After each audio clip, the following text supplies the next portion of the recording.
नमस्कार, मी हेमाली मोहिते. एनडीटीव्ही मराठीवर बुलेटिनमध्ये दिवसभरातली आजची सर्वात महत्त्वाची बातमी. अजित पवार यांच्या अकाली निधनानंतर त्यांच्या पत्नी सुनेत्रा पवार या राज्याच्या उपमुख्यमंत्रीपदी विराजमान होणार आहेत. संध्याकाळी 5 वाजता सुनेत्रा पवार यांचा शपथविधी होणार आहे. उपमुख्यमंत्रीपदाच्या शिफारसीचं पत्र देण्यात आलेले आहे. फडणवीसांकडून सुनेत्रा पवारांची शिफारस राज्यपालांकडे करण्यात आलेली आहे.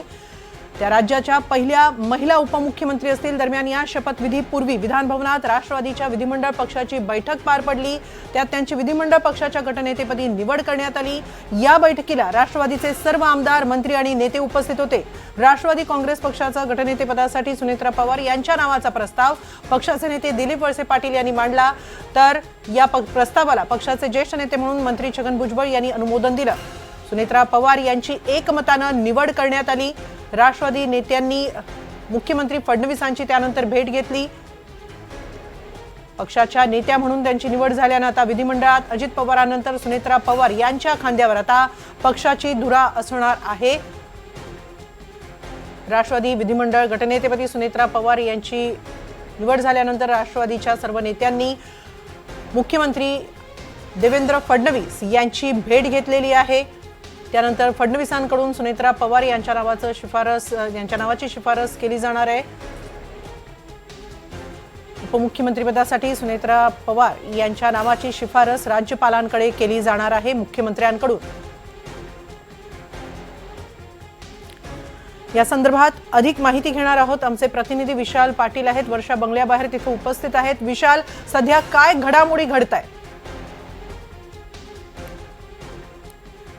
नक्कीच हेमाली, आता घडामोडींना वेग आलाय असं आपण म्हणू शकतो. कारण का वर्षा निवासस्थानावरनं अधिकृत पत्रक लोकभवन म्हणजे राजभवन या ठिकाणी गेलेलं आहे आणि या पत्रानंतर राज्यपालांचं पत्र येईल आणि साधारणतः 1-1.5 तासांनंतर सुनेत्रा पवार ह्या राज्याच्या पहिल्या महिला उपमुख्यमंत्री म्हणून शपथ जे आहेत या घेतील. एकंदरीत जर आपण पाहायला गेलं तर सुरुवातीला त्यांची विधिमंडळ पक्षनेतापदी निवड जी आहे ही एकमतानं करण्यात आली होती. तशा पद्धतीचा ठराव हा विधानभवनात सर्व राष्ट्रवादीच्या आमदारांनी मांडला होता आणि एकमतानं हा ठराव जो आहे हा मंजूर झाला आणि त्यानंतर आता हालचालींना जो आहे हा वेग आलेला आपल्याला पाहायला मिळतोय. वर्षा निवासस्थानावरनं एक पत्रक जे आहे हे लोकभवन या ठिकाणी गेलेलं आहे आणि त्याच पत्राला तर उत्तर जे आहे हे थोड्याच वेळात राज्यपाल देतील आणि त्यानंतर सुनेत्रा पवार यांचा राज्याचे उपमुख्यमंत्री म्हणून शपथविधी जो आहे हा पार पाडला जाणार आहे.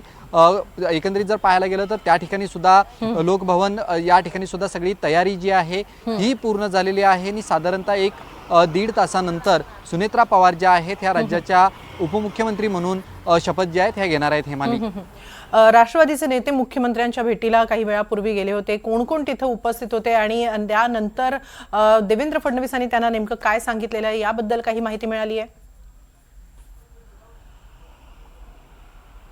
नक्कीच हेमाली, आपण जर पाहायला गेलं तर ज्या वेळेला विधानभवनात ही बैठक पार पडली, ही बैठक पार पडल्यानंतर वर्षा या निवासस्थानी प्रफुल्ल पटेल असतील, सुनील तटकरे असतील, धनंजय मुंडे असतील, त्यानंतर छगन भुजबळ हे सर्वच नेते वर्षा या निवासस्थानी आले होते. कालही त्यांची बैठक झाली होती आणि आज विधिमंडळ पक्षनेता निवड झाल्यानंतर मुख्यमंत्र्यांची भेट घेऊन पुढील प्रक्रिया जी असते ही पार पाडण्यासाठी म्हणून हे सर्व नेते या ठिकाणी आले आणि त्यानंतर हे पत्रक जे आहे हे राजभवन या ठिकाणी पाठवण्यात आलं. थोड्याच वेळा त्या पत्राला उत्तर येईल आणि त्यानंतर सुनेत्रा पवार यांचा शपथविधी जो आहे हा पार पडला जाईल. त्यामुळे सद्यस्थितीला ह्या सगळ्या आपण कालपासून ज्या चर्चा पाहिल्या होत्या या चर्चा अंती आता सुनेत्रा पवार या राज्याच्या उपमुख्यमंत्री म्हणून थोड्याच वेळात जे आहेत या शपथ घेतील.